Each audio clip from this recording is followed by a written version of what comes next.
Last year, over 80,000 people applied to become a Chick-fil-A franchisee, and less than 100 were accepted.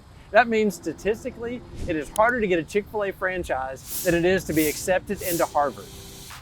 But today I'm here with John and Michele Roden, who have accomplished the impossible, or at least highly improbable. They're the actual owners of this fine Chick-fil-A restaurant right here in beautiful Bossier City, Louisiana.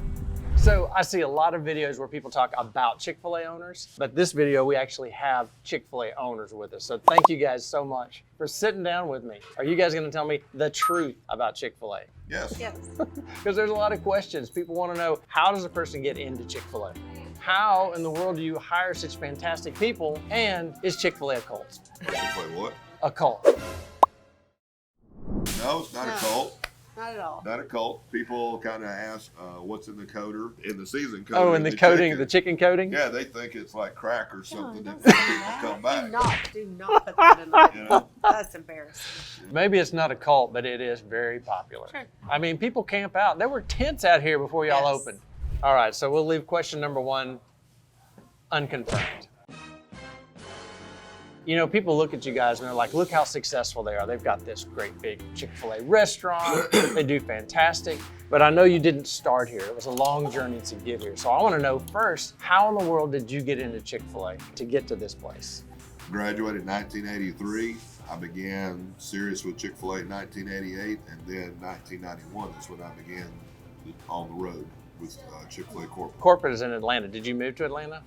I packed everything up in a big trunk, and I traveled out of the country out of a trunk and suitcases. You know, you work 6 days a week, some days 7. And you had to go in the restaurant on Sundays to do repairs, because those are the kind of situations we went into where they were the not so good situations where we had to clean the restaurant up and turn it around ready for a new operator. What? There's a dirty Chick-fil-A somewhere? Well, not necessarily. Not for long, because they're going to send John That's Roden. right. So how did you go from working on the road, being a troubleshooter, to getting settled in your first restaurant? Michele and I had already been married a couple months. We were in Houston, got a phone call late at night from the corporate office, and that opportunity was available. Back in Pierre Bossier. In Pierre Bossier, back in Bossier City. Back in Bossier City. Come on, but y'all had already moved to Houston? Yeah. So you moved to For a Houston whole to 6 take weeks. over, A whole 6 weeks. to get your first restaurant, and then the opportunity to come, and who's going to pass up an opportunity to move to Bossier City? Come on. And people don't understand, Chick-fil-A is a very interesting model. Yeah, the operator agreement was set up by Truett Cathy, the founder, and he set up this operator model where he would offer this restaurant, this business opportunity to you, $5,000, which today is $10,000, but still that's a, you know, an awesome investment. Do you get a salary working at a Chick-fil-A? Back in the day, it was $20,000. Supposedly now it's $30,000, and you split the profits with Chick-fil-A 50-50 after that on the bottom line. Truett Cathy was genius, because you have to come with some skin in the game, and you run the business. You do the hiring, you pay the bills, you're running the business, and you get half of the profit. Right. But if that profit is zero, you get half of nothing, which isn't very much, John. It's not very much. To get Well, when you have an into- operation that small, an operator has to be invested in there, Right. you know, 110%. When you have a situation like that, yes, you have to have support from people such as managers and all. When you have a small business and not that many sales are coming in order to make your labor percent, you got to be a whole lot of that labor. Almost like what they call it the Keynes model is, where you have to be the fry cook, dishwasher, and the cash register. Right. You have to be it all back Yeah. then. John had one particular employee, and he's always held a dear place in my heart. I'll cry saying this. He Take a came to breath. us at 16, and he had no self-confidence. He just needed to get out in the world and be social. Yeah. He needed to learn how to interact with people. He stayed with us until high school. Bushbury He went to College. Bitsy. Mm-hmm. Now he's over in Dallas as a TV He's in film editing. Yeah. edit. So I was 26, and I thought, what kind of an impact am I going to have on these kids from here on out, being a 26-year-old relating to teenagers?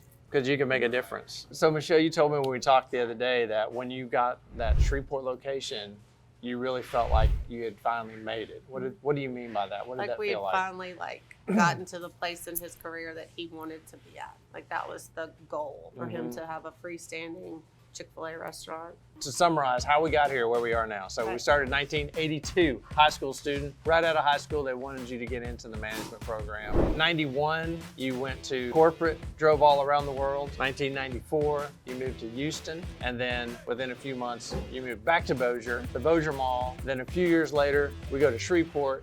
So that's 2001. We started this adventure in 1982, and you saw, this is what I want to do. 2001, 20-something years later, we finally feel like we've made it. So this is a 20-year journey. I feel like that the seeds he sowed way back in when he was at the Bossier Mall have gotten us to right here.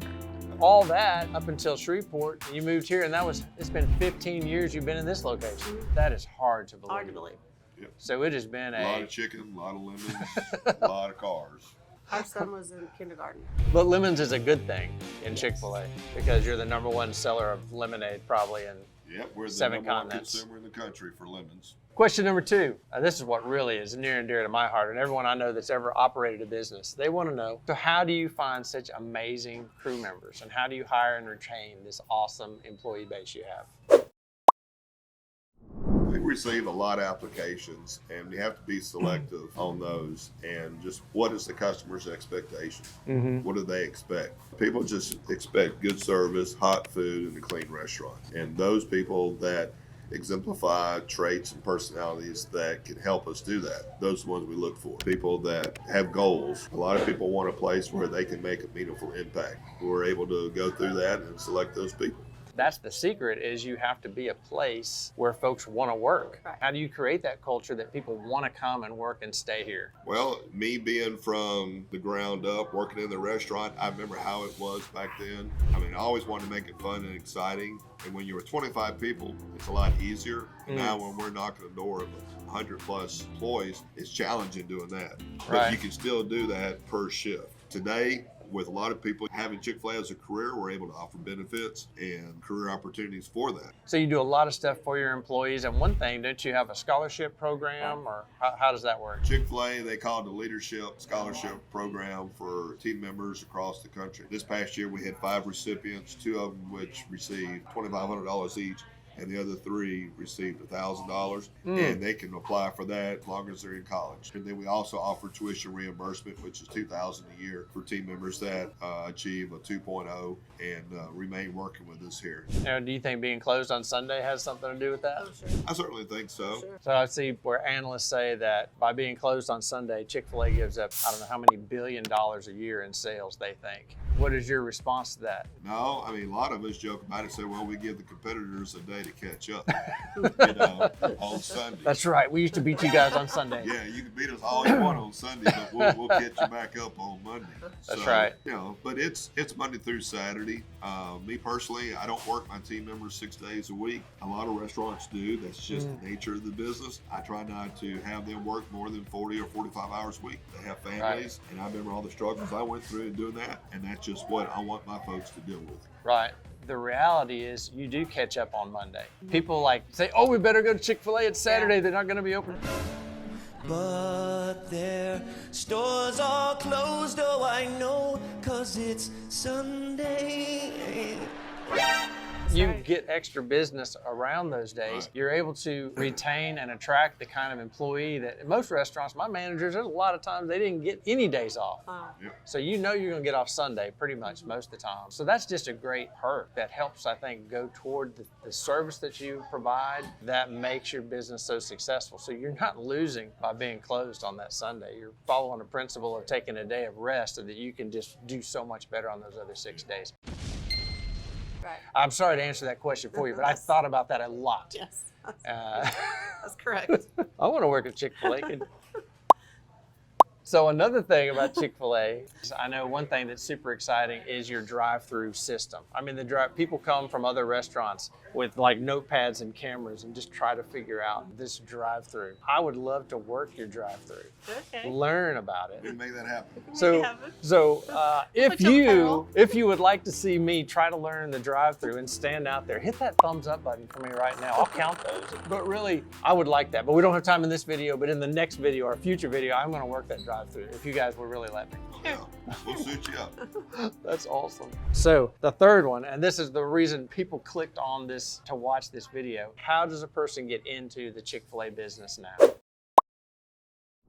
As of today, like you mentioned, 80,000 plus applicants for Chick-fil-A operator opportunities.